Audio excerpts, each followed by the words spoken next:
David, I'm sorry to have kept you waiting. It's my fault. Are you still there? Yes, I am. Oh, great.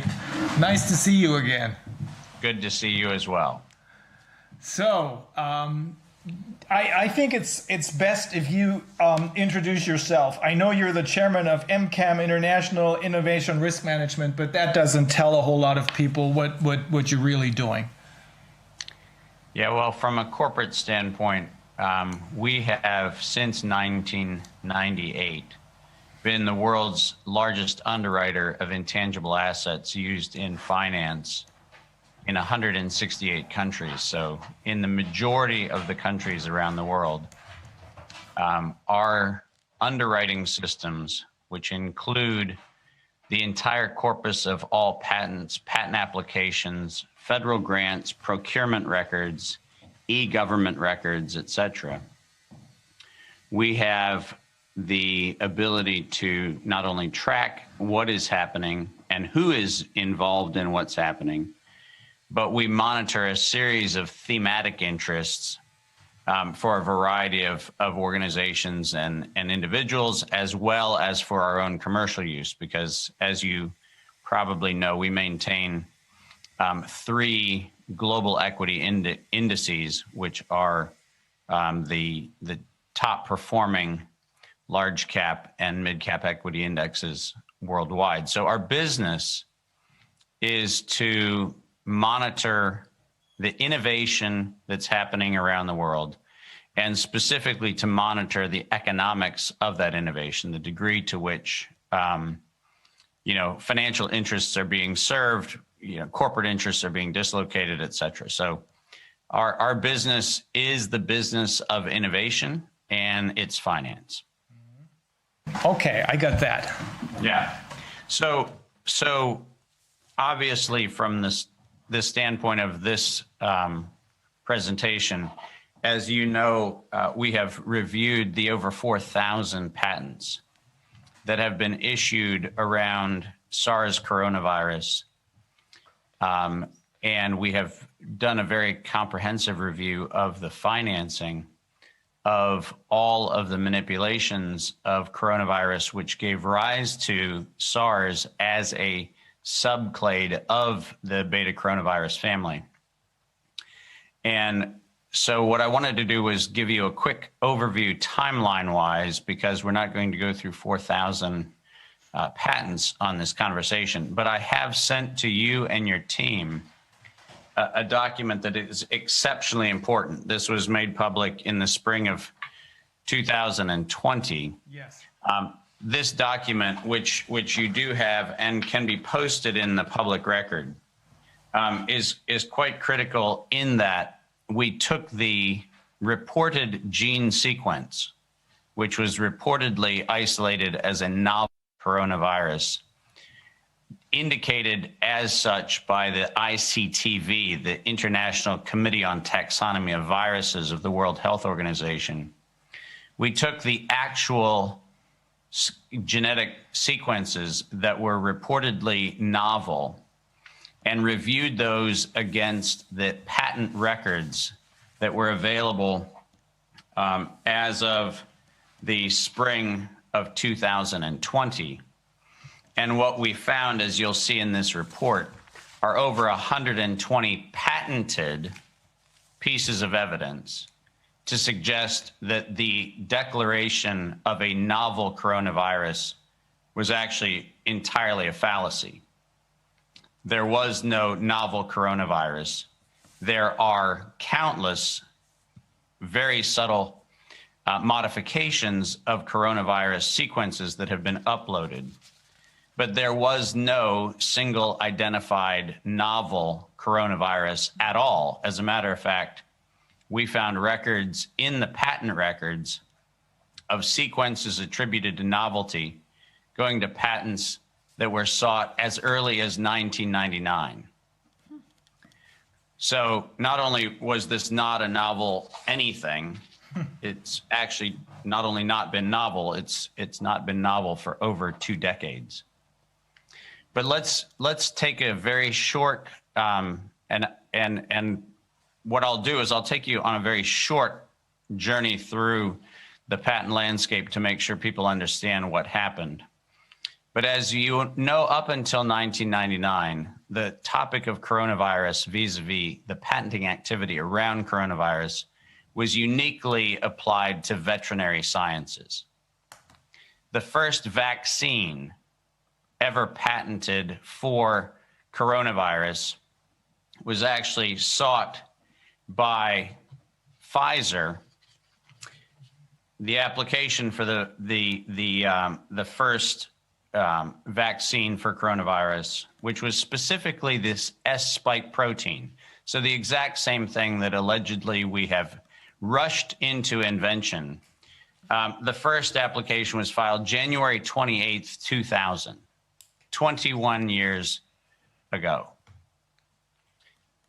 So the idea that we mysteriously stumbled on the way to intervene on vaccines is not only ludicrous, it is incredulous, because Timothy Miller, Sharon Klepfer, Albert Paul Reed, and Elaine Jones on January 28th, 2000, filed what ultimately was issued as U.S. Patent 6372224, which was the spike protein virus vaccine for the canine coronavirus, which is actually one of the multiple forms of coronavirus.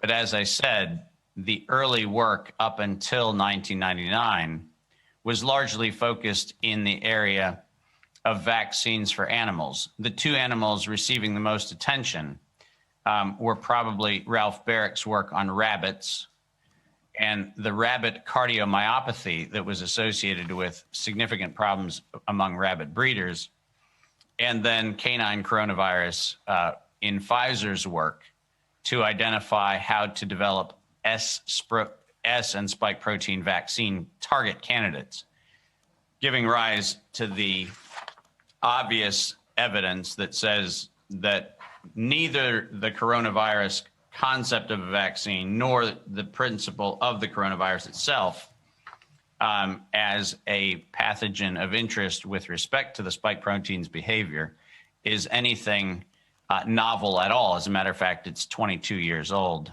based on patent filings. What's more problematic, and what is actually the most egregious problem, is that Anthony Fauci and NIAID found the malleability of coronavirus to be a potential candidate for HIV vaccines. And so SARS is actually not a natural progression of a zoonotic modification of coronavirus. As a matter of fact, very specifically, in 1999, Anthony Fauci funded research at the University of North Carolina, Chapel Hill, specifically to create, and you cannot help but lament what I'm about to read, because this comes directly from a patent application filed on April 19th, 2002. And you heard the date correctly, 2002, where the NIAID built an infectious replication defective coronavirus that was specifically targeted for human lung epithelium. In other words, we made SARS.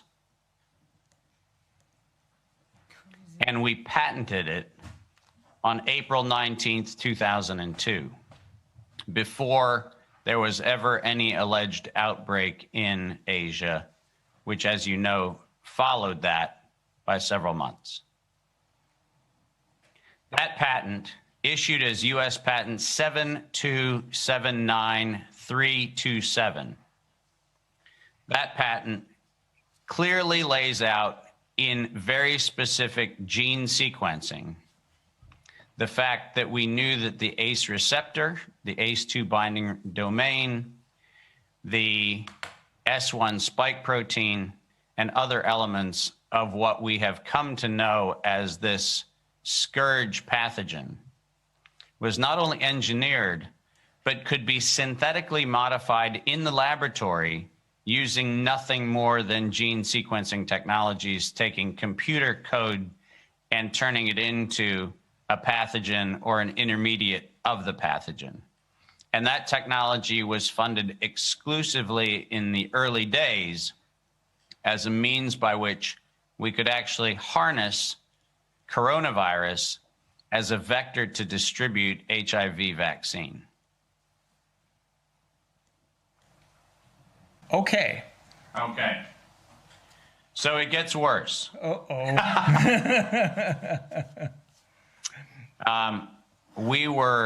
My organization was asked to monitor biological and chemical weapons treaty violations in the very early days of 2000. You'll remember the anthrax events in September of 2001. And we were part of an investigation that gave rise to the congressional inquiry into not only the anthrax origins, but also into what was unusual behavior around Bayer's ciprofloxacin drug, which was a drug used as a potential treatment for anthrax poisoning. And throughout the fall of 2001, we began monitoring an enormous number of bacterial and viral pathogens that were being patented through NIH, NIAID, US AMRID, the US Armed Services Infectious Disease Program, and a number of other agencies internationally that collaborated with them. And our concern was that coronavirus was being seen as not only a potential manipulatable agent for potential use as a vaccine vector, but it was also very clearly being considered as a biological weapon candidate. And so our first public reporting on this took place prior to the SARS outbreak in the latter part of 2001. So you can imagine how disappointed I am to be sitting here 20 years later, having 20 years earlier pointed that there was a problem looming on the horizon with respect to coronavirus. But after the alleged outbreak, and I will always say alleged outbreak, because I think it's important for us to understand that coronavirus as a circulating pathogen inside of the viral model that we have is actually not new to the human condition and is not new to the last 2 decades. It's actually been part of the sequence of proteins that circulates for quite a long time. But the alleged outbreak that took place in China in 2002 going into 2003 gave rise to a very problematic April 2003 filing by the United States Center for Disease Control and Prevention. And this topic is of critical importance to get the nuance very precise. Because in addition to filing the entire gene sequence on what became SARS coronavirus, which is actually a violation of 35 U.S. Code Section 101, you cannot patent a naturally occurring substance. The 35 U.S. Code Section 101 violation was patent number 7220852.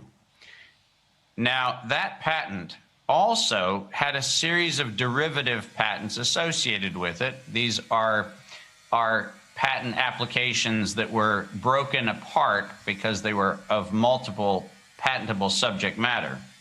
But these include U.S. Patent 46592703P, which is actually a very interesting designation. U.S. Patent 776521, that is 776521. These patents not only covered the gene sequence of SARS coronavirus, but also covered the means of detecting it using RT-PCR. Now, the reason why that's a problem is if you actually both own the patent on the gene itself and you own the patent on its detection, you have a cunning advantage to being able to control 100% of the provenance of not only the virus itself, but also its detection. Meaning you have entire scientific and message control. And this patent, sought by the CDC, was allegedly justified by their public relations team as being sought so that everyone would be free to be able to research coronavirus. The only problem with that statement is it's a lie. And the reason why it's a lie is because the Patent Office not once but twice rejected the patent on the gene sequence as unpatentable because the gene sequence was already in the public domain. In other words, prior to CDC's filing for a patent, the Patent Office found 99.9% identity with the already existing coronavirus recorded in the public domain. And over the rejection of the patent examiner, and after having to pay an appeal fine in 2006 and 2007, the CDC overrode the Patent Office's rejection of their patent and ultimately in 2007 got the patent on SARS coronavirus. Wow. So every public statement that CDC has made that said that this was in the public interest is falsifiable by their own paid bribe to the Patent Office. This is not something that's subtle, and to make matters worse, they paid an additional fee to keep their application private. Last time I checked, if you're trying to make information available for the public research, you would not pay a fee to keep the information private. I wish I could have made up anything I just said, but all of that is available in the public patent archive record, which any member of the public can review. And the public pair, as it's called at the United States Patent Office, has not only the evidence, but the actual documents, which I have in my possession. Now, this is critically important. It's critically important because fact checkers have repeatedly stated that the novel coronavirus, designated as SARS-CoV-2, is in fact distinct from the CDC patent. And here's both the genetic and the patent problem.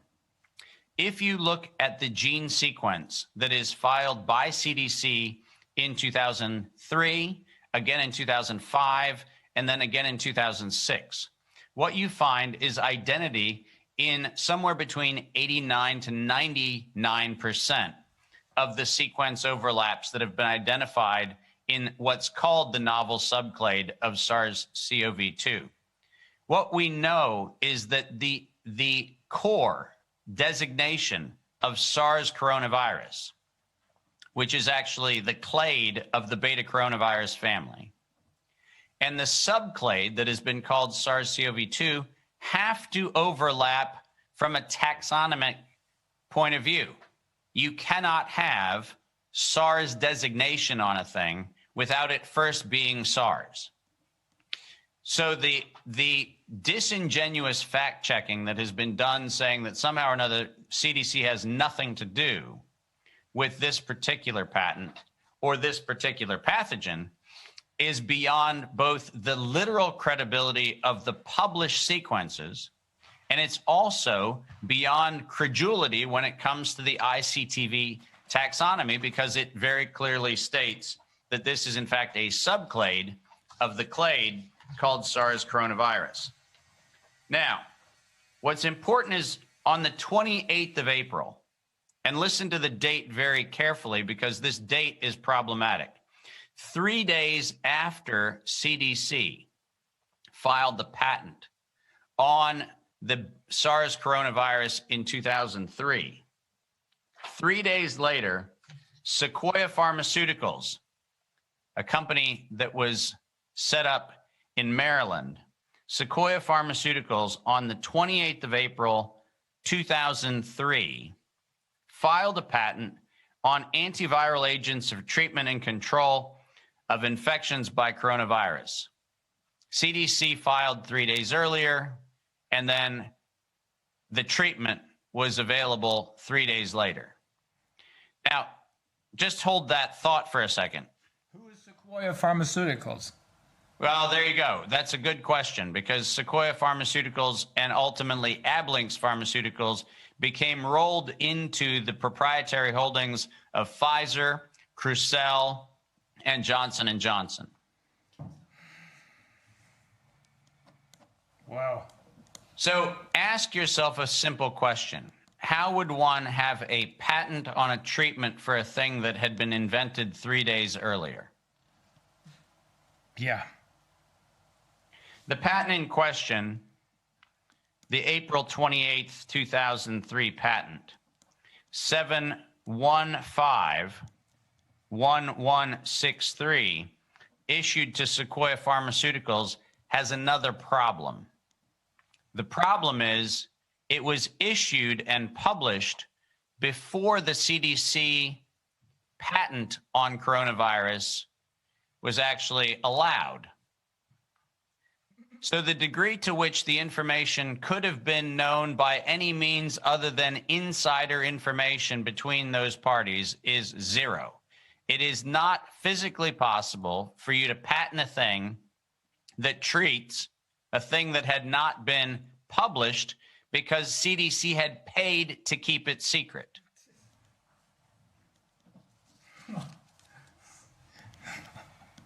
This, my friends, is the definition of criminal conspiracy, racketeering, and collusion.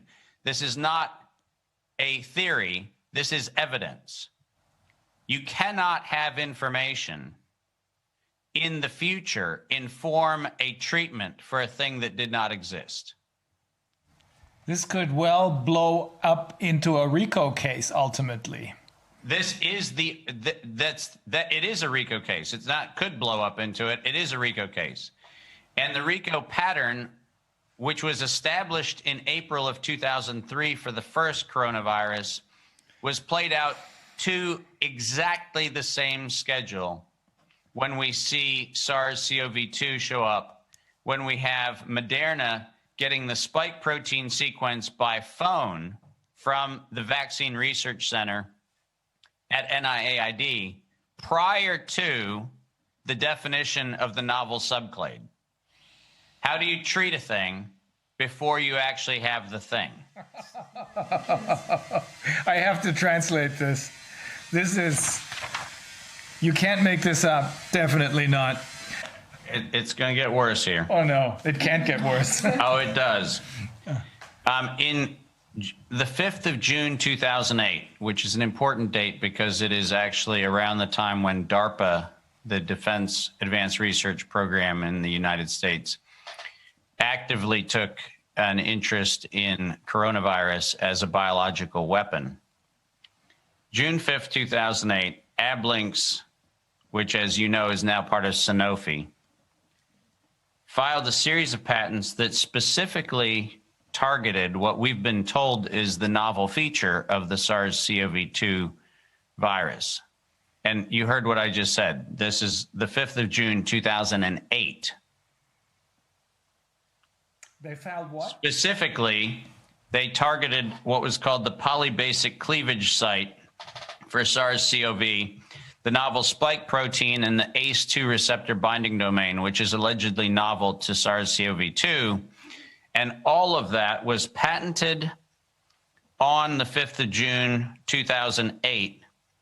And those patents in sequence were issued between November 24th of 2015, which was US patent 9193780.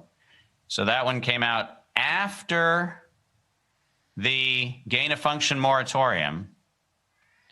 That one came after the MERS outbreak in the Middle East.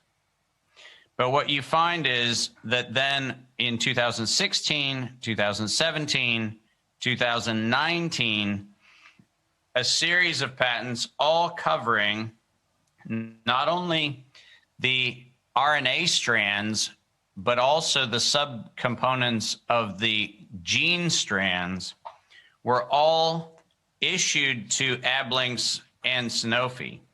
And then we have Crucell, we have Rubius Therapeutics, we have Children's Medical Corporation, we have countless others that include Ludwig Maximilians Universität in München, Protein Science Corporation, Dana-Farber Cancer Institute, University of Iowa, University of Hong Kong, Chinese National Human Genome Center in Shanghai, all identifying in patent filings that ranged from 2008 until 2017, every attribute that was allegedly uniquely published by the single reference publication, the novel bat coronavirus, reveals, quote, natural insertions at the S1, S2, 2 cleavage site of the spike protein and possible recombinant 3 origin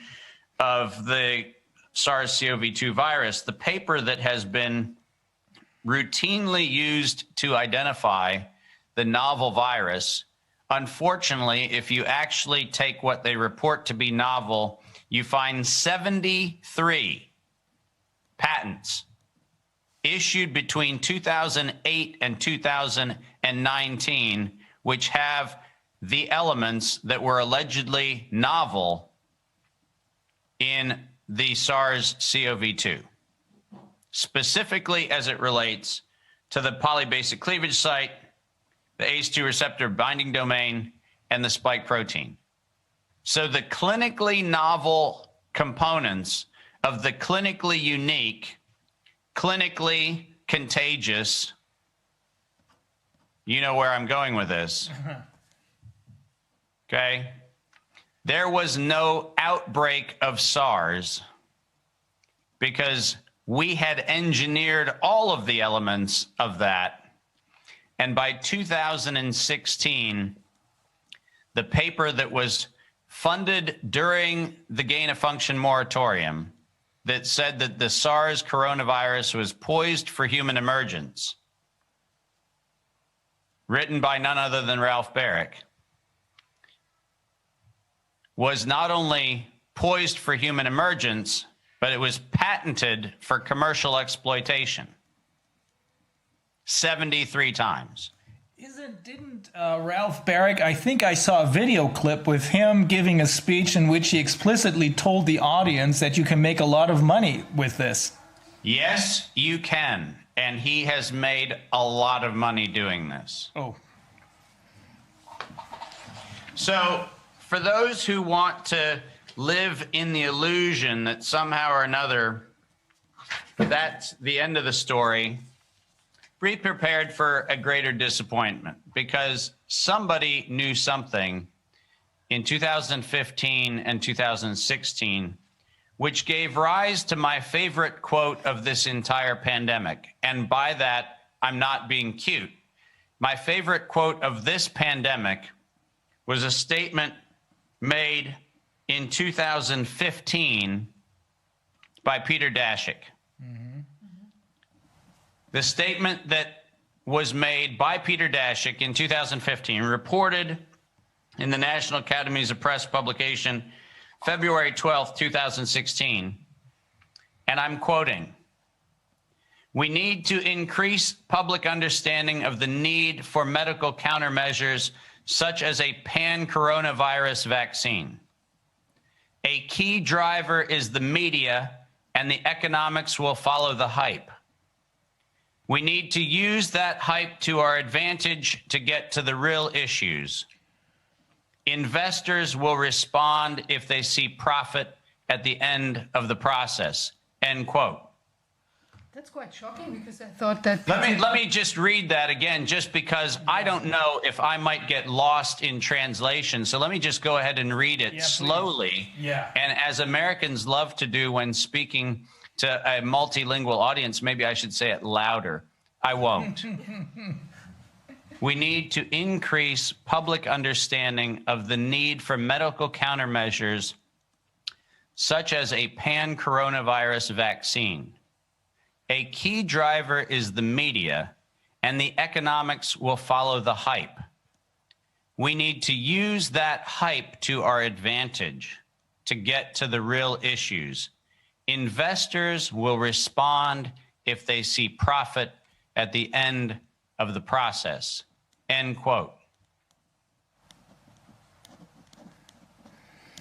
That's really, I mean, Peter Doshi, wasn't he the one who... No, Peter Daszak. Oh, Daszak. Peter Daszak, the head of EcoHealth Alliance. Okay. Peter Doshi is the good guy. Yeah, I was just... Peter Daszak, the person who was independently corroborating the Chinese non-lab leak, non-theory, because there wasn't a lab leak. This was an intentional bioweaponization of spike proteins to inject into people to get them addicted to a pan-coronavirus vaccine.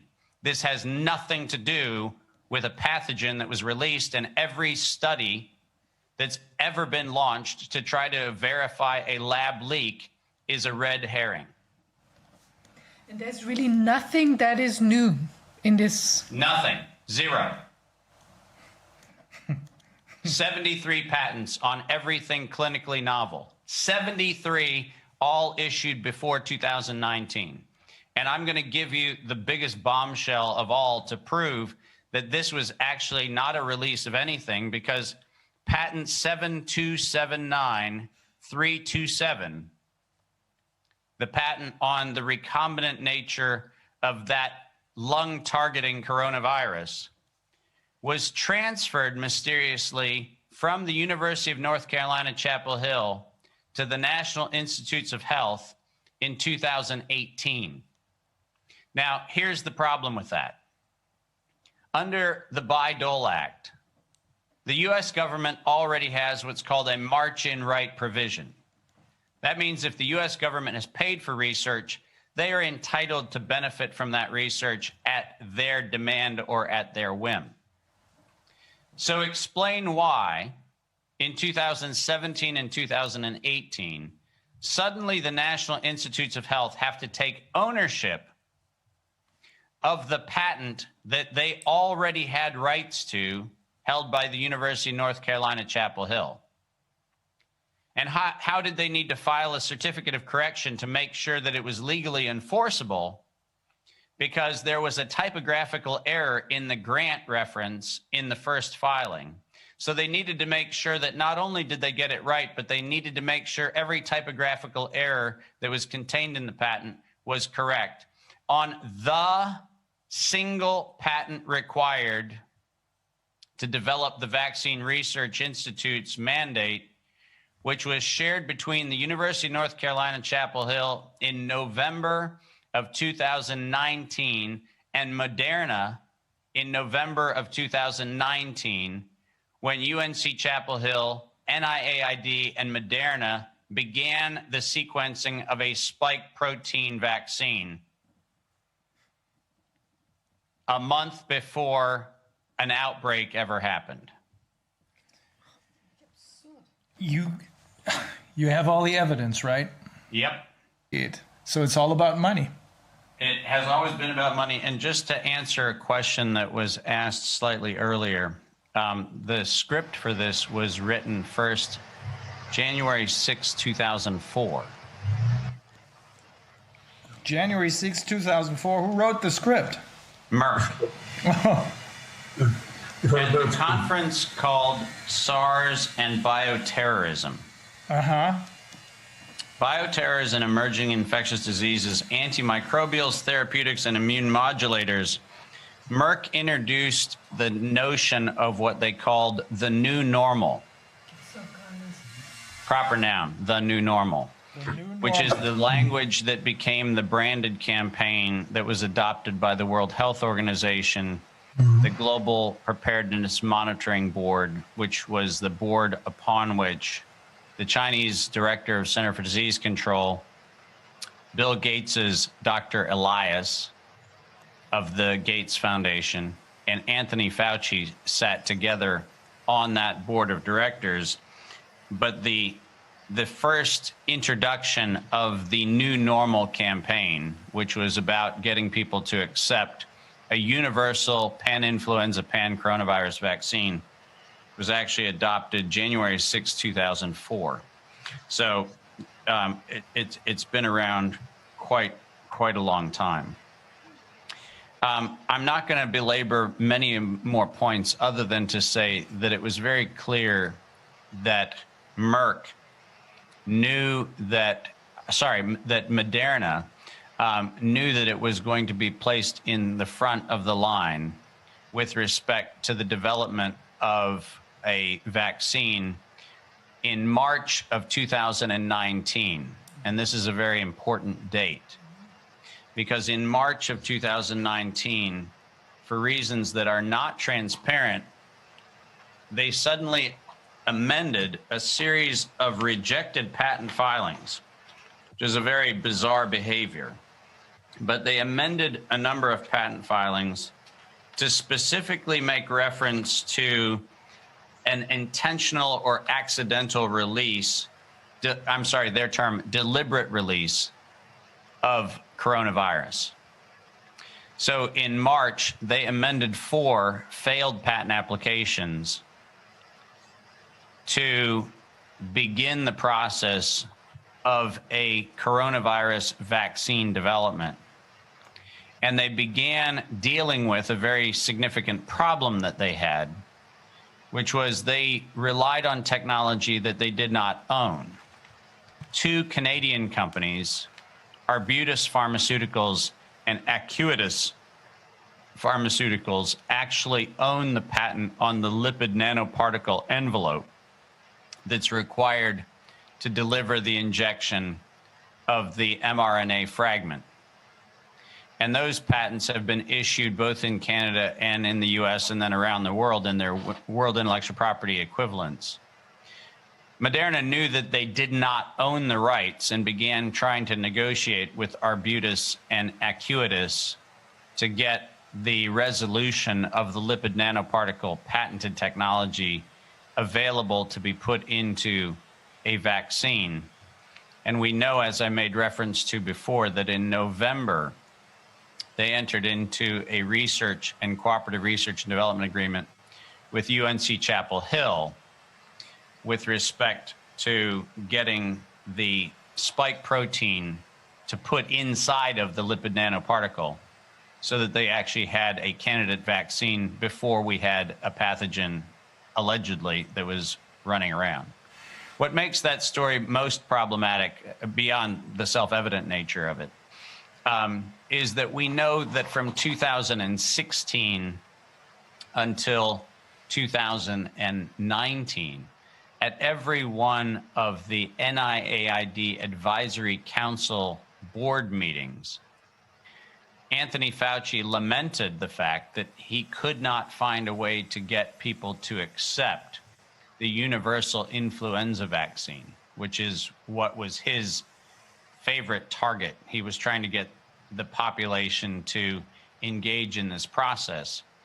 And what becomes very evident with Peter Daszak, EcoHealth Alliance, UNC Chapel Hill, and others, and then most specifically by March of 2019, in the amended patent filings of Moderna, we see that there is a epiphany that says, what if there was an accidental or an intentional release of a respiratory pathogen? And what makes that particular phrase problematic is it is exactly recited in the book, A World at Risk, which is the scenario that was put together by the World Health Organization in September of 2019. So months before there's an alleged pathogen, which says that we need to have a coordinated global experience of a respiratory pathogen release, which by September 2020 must put in place a universal capacity for public relations management, crowd control, and the acceptance of a universal vaccine mandate. That was September of 2019. And the language of an intentional release of a respiratory pathogen was written into the scenario that, quote, must be completed by September 2020. This was the text where Mrs. Brundtland was heading this commission, isn't it? Well, this is the Global Preparedness Monitoring Board's unified statement. There are a number of people who have taken credit and then backed away from credit for it. But yes, you're right. Am I right too when I say that also the ACE2 receptor that it was already described in the patents before 2019? Yes, we have 117 patents with specifically the ACE2 receptor targeting mechanism for SARS coronavirus. So because they always say this is the new thing with the virus. No, it's not new, and it has not been even remotely new. It's in publications going back to 2008 in the weaponization conferences that took place in Slovenia, in Europe, all across Europe, and all across the DARPA infrastructure. We've known about that since 2013, its isolation and amplification. And this, the amendment that Merck did to this, the rejected patent applications. So, was it only about the fact that it's like deliberately, put into the environment or something, or did they add anything else? Well, so these were there were 4 failed patent applications that were essentially revitalized in March of 2019. And it was Moderna. I misspoke. I spoke about Merck. It was Moderna, and I tried to correct that. I'm sorry that that didn't come through. But it's Moderna's patent applications that were amended in March of 2019 to include the deliberate release of a respiratory pathogen language. Those had not been rejected for some reason. They were just they were just sitting there, basically. No, they do processes similar to other pharmaceutical companies where they evergreen applications and continually modify applications to enjoy the earliest priority dates available. Okay. But that's why you have to go back and look at the amendment of the application records to find out when the actual amendment language was put in place. But yes, I mean, the fact of the matter is, and like I said, I'm not going to belabor all of the patent data, but any assertion that this pathogen is somehow unique or novel falls apart on the actual gene sequences which are published in the patent record, and then more egregiously falls apart in the fact that we have Peter Daszak himself stating that we have to create public hype to get the public to accept the medical countermeasure of a pan-coronavirus vaccine. And what makes that most ludicrous is the fact that, as we know, World Health Organization had declared coronavirus a dead interest. I mean, they said that we had eradicated coronavirus as a concern. So why, having eradicated it in 2007 and 2008, why did we start spending billions of dollars globally on a vaccine for a thing that had been eradicated by declaration in 2008? Kind of falls into the zone of incredulity, to say the least.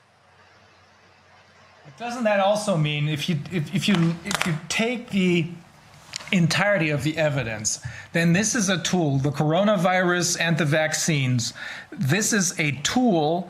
And the interest of DARPA in creating a biological weapon out of this. This is a tool for everything else that latches onto this, including population control, for example. Well, listen, we have to stop falling for even the mainstream narrative in our own line of questioning. Because the fact of the matter is, this was seen as a highly malleable bioweapon. There is no question that by 2005, it was unquestionably a weapon of choice. And the illusion that we continue to unfortunately see very well-meaning people get trapped in is conversations about whether we're having a vaccine for a virus. The fact of the matter is we're not. We are injecting a spike protein mRNA sequence, which is a computer simulation. It's not derived from nature. It's a computer simulation of a sequence which has been known and patented for years. And what we know is that that sequence, as reported, is reported across things like, you know, the very reliable phone conversations that took place between Moderna and the Vaccine Research Center by self-report, where, I don't know, if you were on a phone call and you heard ATTCCGG, TTCCGABBB, you know, is there any chance you might get a letter, a vowel or a consonant dropped here or there? The ludicrous nature of the story that this is somehow prophylactic or preventative flies in the face of 100% of the evidence, because the evidence makes it abundantly clear that there has been no effort by any pharmaceutical company to combat the virus. This is about getting people injected with the known to be harmful S1 spike protein. So the cover story is that if you get an expression of a spike protein, you're going to have some sort of general symptomatic relief. But the fact of the matter is, there has never been an intent to vaccinate a population as defined by the vaccination universe. And it's important. I mean, let's review, just for the record, when Anthony Fauci tried desperately to get some of his, quote, synthetic RNA vaccines published, he had his own patents rejected by the patent office. And I want to read what the patent office told him when NIAID's own Anthony Fauci thought that he could get an mRNA-like vaccine patented as a vaccine. And here's the quote: "These arguments are persuasive to the extent that an antigenic peptide stimulates an immune response that may produce antibodies that bind to a specific peptide or protein, but it is not persuasive in regards to a vaccine." Okay? This is the patent office. This is not some sort of public health agency. This is the patent office. "The immune response produced by a vaccine must be more than merely some immune response, but must also be protective. As noted in the previous office action, the ART recognizes the term vaccine to be a compound which prevents infection. Applicant has not demonstrated that the instantly claimed vaccine meets even the lower standard set forth in the specification, let alone the standard ART definition for being operative in regards. Therefore, claims 5, 7, and 9 are not operative, as the anti-HIV vaccine, which is what he was working on, is not patentable utility." So Anthony Fauci himself was told by the patent office themselves that what he was proposing as a vaccine does not meet the patentable standard, the legal standard, or the clinical standard. I know that, David, I know a lot of our viewers are really shocked. I can see that from the responses. One of our viewers is our PCR test specialist, Professor Kemmerer. She can't believe what's going on here. Well, here's the sad and sober irony is that I raised these issues beginning in 2002 after the anthrax scare. And the tragedy is we are now sitting in a world where we have hundreds of millions of people who are being injected with a pathogen stimulating computer sequence, which is being sold under what the patent office, what the medical profession, and what the FDA in its own clinical standards would not suggest is a vaccine. But by using the term, we actually are now subjecting hundreds of millions of people to what was known to be by 2005 a biological weapon. So I obviously have hundreds of hours of this stuff committed to memory because I've been doing it for 2 decades. But if you have any questions, I'd be happy to answer them. I'm sure there are going to be hundreds of questions, David. We're going to be in touch. I think you're going to be flooded by people's emails, etc. I'm just going to forward what comes in, or we're going to forward what comes in. But I do think, we have Martin Schwab. He probably has a really serious question. And after me, Wolfgang too. I'm a legal professor with the Faculty of Law here in Bielefeld, and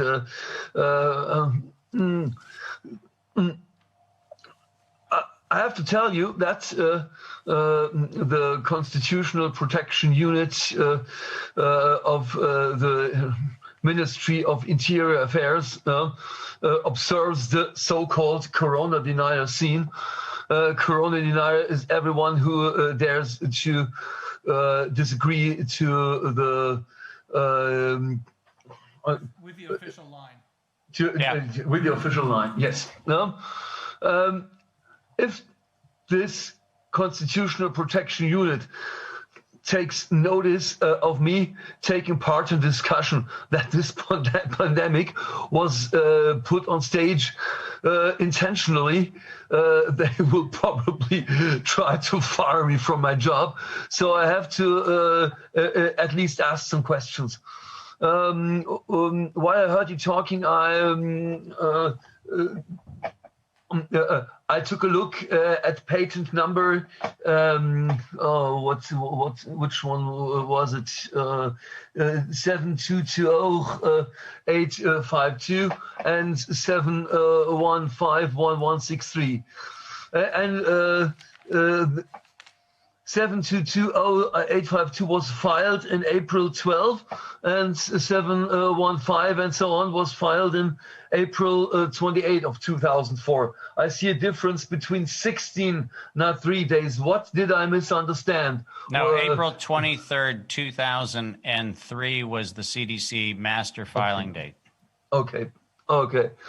I asked this question because if they try to make me redundant from my job, I have to provide strong evidence. No, we have all of this sent to. I know Dr. Fulmich has the entire record in the Fauci dossier. 100% of this record is in there. The additional addendum that I sent across all has the records in there, including all the priority filing dates as well as the issue dates. So 100% of this is in written published records, and you have the written records. Okay. I have created my own file, and it's labeled David Martin. Okay. There is. I did analysis of media reportings here, and I can confirm that they give a very one-sided account on the pandemic. Everyone who dares to declare the threat less dangerous than the government does will be denounced as conspiracy theorists, as tinfoil, and so on. So the media exactly did what you pointed out in the sentence you you repeated twice before. Actually, they tell us the story of the Delta variant, which is told to be much more contagious than everything else. Experts I have spoken to told me that the databases contain as many as more of 40,000 virus strains.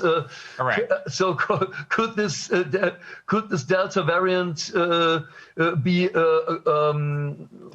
some kind of media hype you told us about before?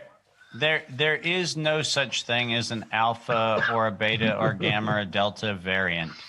This is a means by which what is desperately sought is a degree to which individuals can be coerced into accepting something that they would not otherwise accept. There has not been in any of the published studies on what has been reportedly the Delta variant, there has not been a population R naught calculated, which is the actual replication rate. What has been estimated are computer simulations. But unfortunately, if you look at GIS-AID, which is the public source of uploading any one of a number of variations, what you'll find is that there has been no ability to identify any clinically altered gene sequence, which has then a clinically expressed variation. And this is the problem all along. This is the problem going back to the very beginning of what's alleged to be a pandemic, is we do not have any evidence that the gene sequence alteration had any clinical significance whatsoever. There has not been a single paper published by anyone that has actually established that anything novel since November of 2019 has clinical distinction from anything that predates November of 2019. The problem with the 73 patents that I described is that those 73 patents all contain what was reported to be novel in December and January of 2019 and 2020, respectively. So the problem is that even if we were to accept that there are idiopathic pneumonias, even if we were to accept that there are some set of pathogen-induced symptoms, we do not have a single piece of published evidence that tells us that anything about the subclade SARS-CoV-2 has clinical distinction from anything that was known and published prior to November 2019 in 73 patents dating to 2008. But could it be that the Delta variant sort of is that just the difference is, that the clinical symptoms are the same, but that it has the capability of infecting someone who's already gone through variant B, beta, whatever. Well, so this is where we see an enormous amount of response and reflexive behavior to media hype. There is no, and I'm going to repeat this, there is no evidence that the Delta variant is somehow distinct from anything else on GIS-AID. The fact that we are now looking for a thing doesn't mean that it is a thing, because we are looking at fragments of things. And the fact is that if we choose any fragment, I could come up with, variant Omega tomorrow.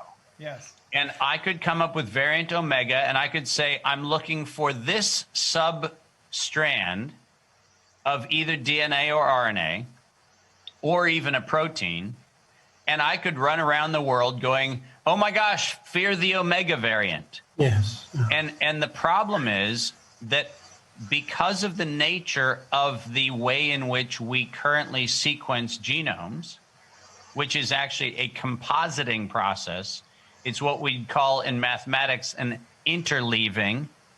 We don't have any point of reference to actually know whether or not the thing we're looking at is in fact distinct from either clinical or even genomic sense. And so we're trapped in a world where, unfortunately, if you go and look, as I have, at the papers that isolated the Delta variant and actually ask the question, is the Delta variant anything other than the selection of a sequence in a systematic shift of an already disclosed other sequence? The answer is it's just an alteration in when you start and stop what you call the reading frame. David, I'll make a long story very short. He's in full agreement with your analysis.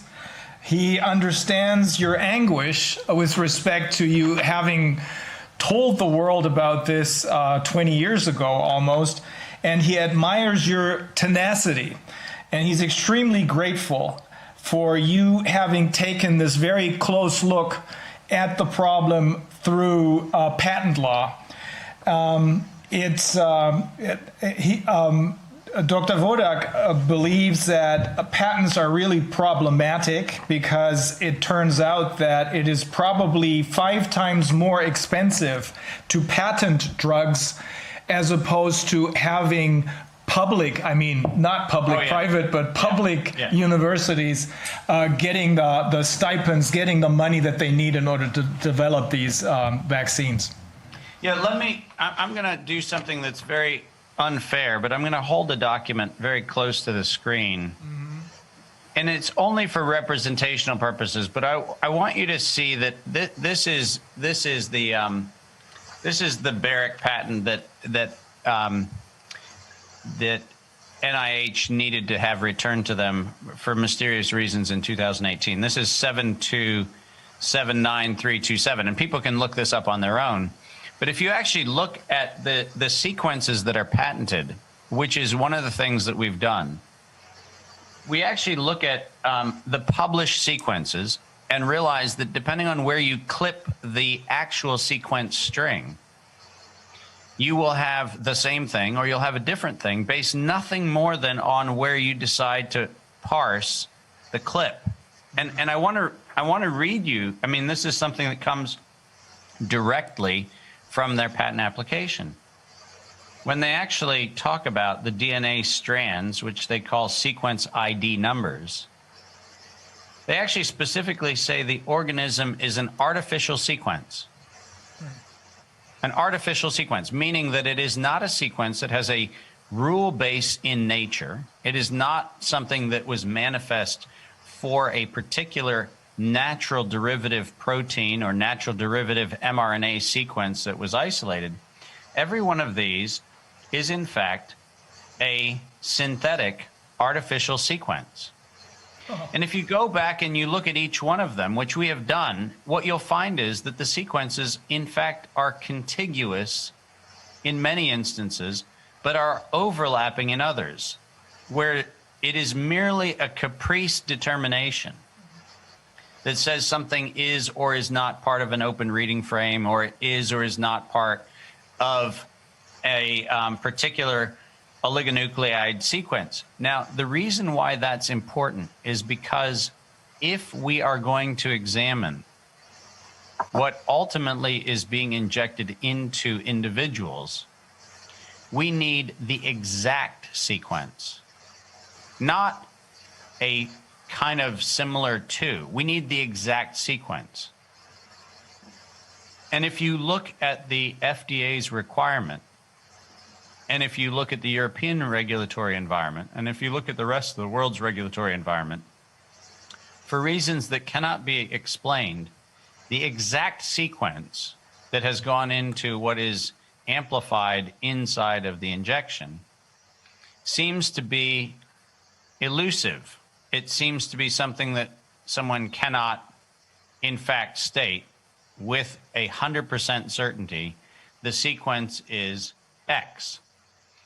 And the problem that presents is that at this point in time, as much as we can be told that there are, clinical trials going on and there are all sorts of other things going on, we have no way of verifying that a complete sequence has been, is, or potentially even could be manufactured into what ultimately becomes the lipid nanoparticle that is the carrier frequency into which the injection is delivered.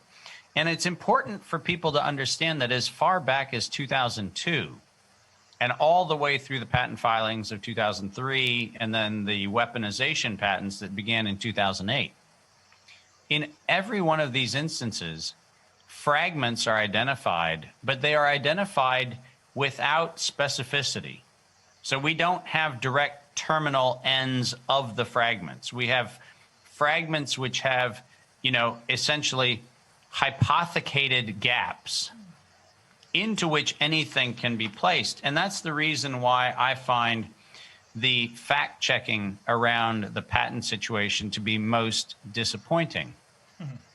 because the reason why fact checkers, among their general lazy attributes, the reason why fact checkers are not actually checking facts when it comes to the patent matters is because the actual sequences are not represented in a digital form that makes it easy to do this comparison.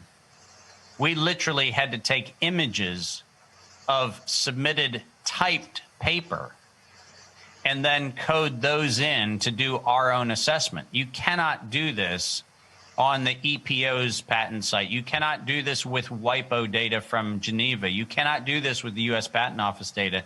You actually have to go in and reconstruct the actual gene sequences by hand, and then you compare them to what has been uploaded on the public servers. And that's where you find that the question of novelty is something that was not addressed. This was a manufactured illusion.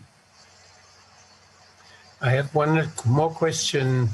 Is it possible that we see that the influenza has vanished, is gone? We don't have influenza anymore. The influenza for sure is the viruses are also sequenced.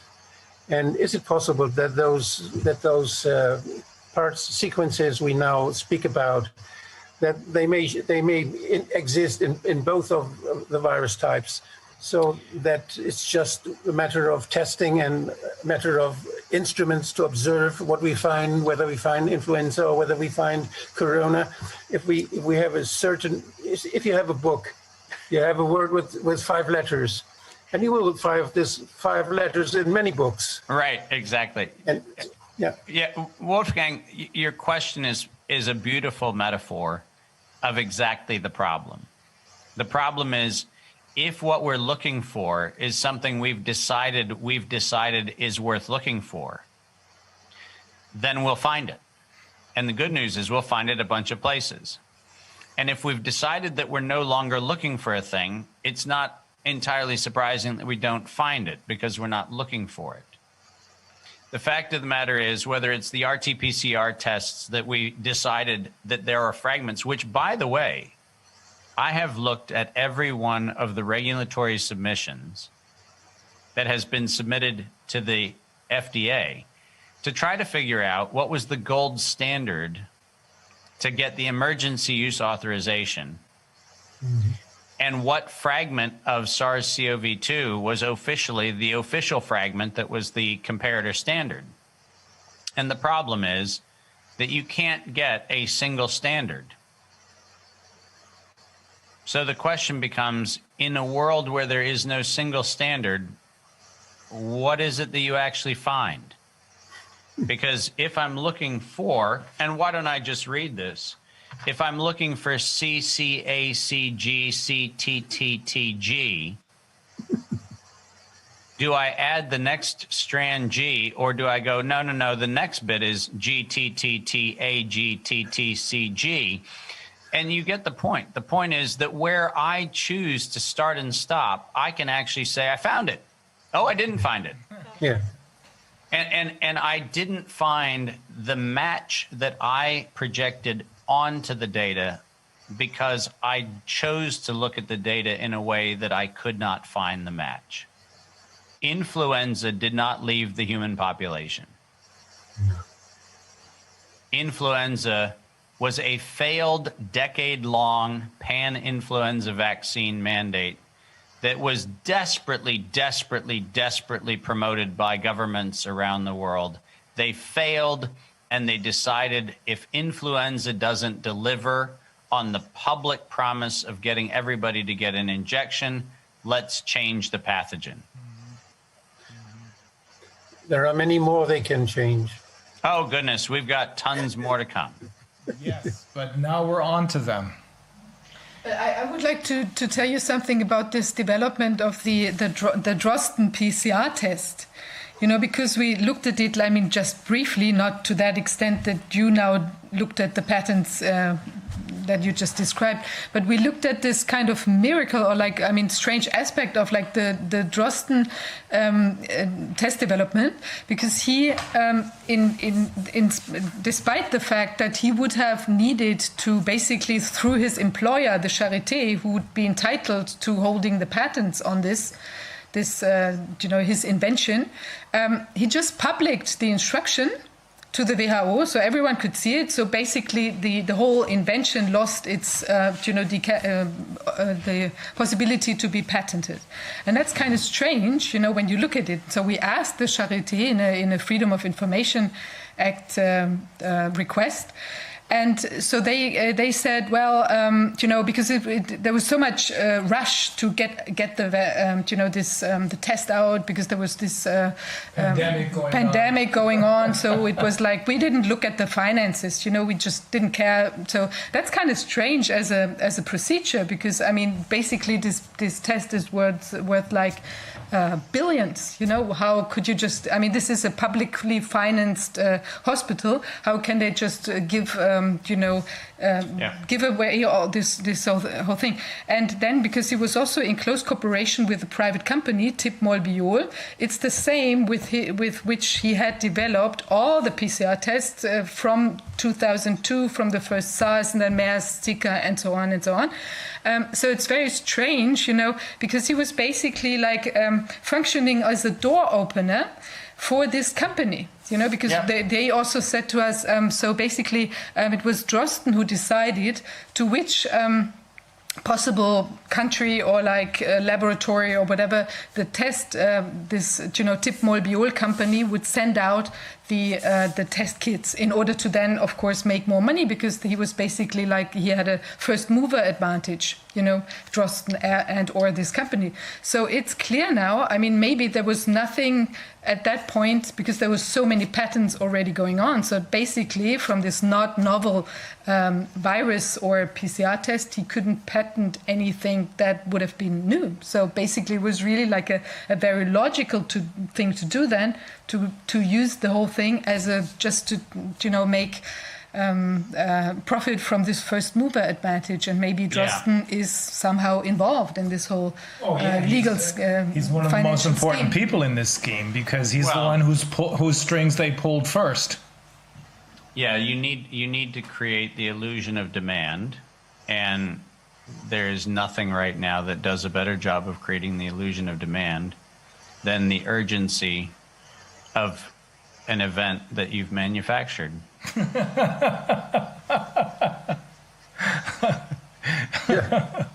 This sounds almost like comedy, but it is not. Well, it is, in that we have to realize that part of the reason why it was so easy for us to monitor and track this particular, campaign of coercion and terror was because we've done it before.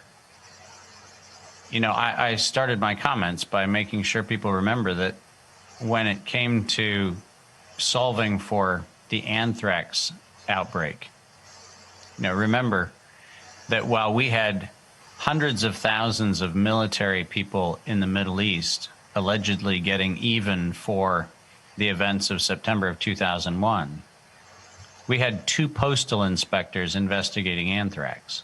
2. The largest alleged bioweapons attack on U.S. soil, and we had 2 postal inspectors. You can't genuinely believe that 2 postal inspectors are the crime-stopping,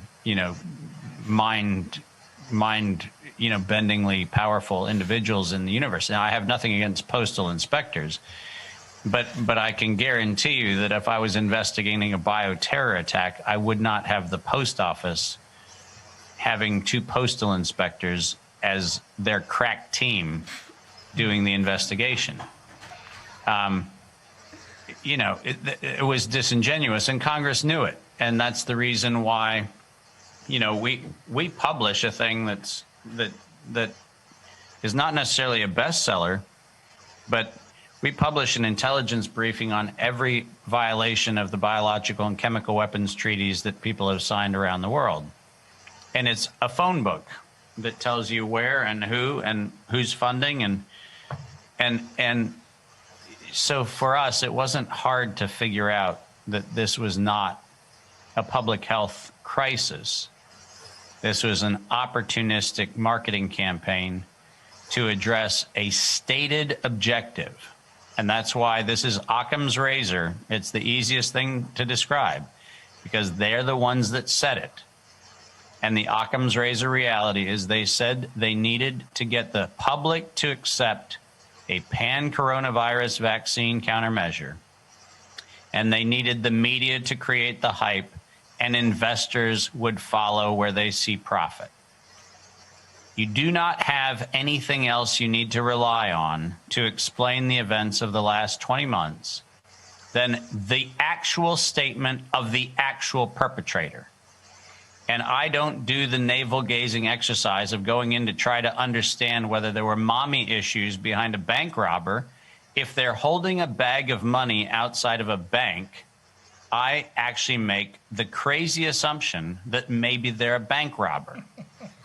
Similarly, if I have somebody who says we need to use the media to hype a medical countermeasure, which is in fact the injection of a synthetic, recombinant, chimeric protein developed off of a computer simulation, if I'm actually going to listen to the motivation for why that might be being done, I will listen to the person doing the manipulation who says investors will follow where they see profit. I don't need more explanation. Me neither. Okay. This is mind-boggling. I'm really glad, David, that we spoke a couple of months ago, maybe 4 months ago, and we were introduced to each other by James Henry. Right. And I was trying to find patent lawyers in this country who might be interested in this case. Now, there are a few patent lawyers who understand about it, but there's no one, apparently up till now, but maybe this is going to change, but there was no one willing to tackle this in the context of Corona. That's the problem. But this is not new. I've tried to find such a lawyer too, specialized on patents, for the Enquete Commission for the German Bundestag some 10 years ago, or more than 15 years ago. And we did not find, because they were all afraid to be critical on the system, because they would destroy their own job. This was very difficult. Yeah, bear in mind that this is an old problem, because here's where the problem comes in. Ever since the establishment of the European Patent Office, the Germans and the French, not surprisingly, have maintained animosity that has, been just this newest version of animosity that goes back centuries. But when the EPO was set up, the role of the Patent Office in Munich became a very nationalistic issue for Germany. And the notion that German patent examiners and German patent professionals still enjoyed supremacy over the rest of Europe became dogmatic.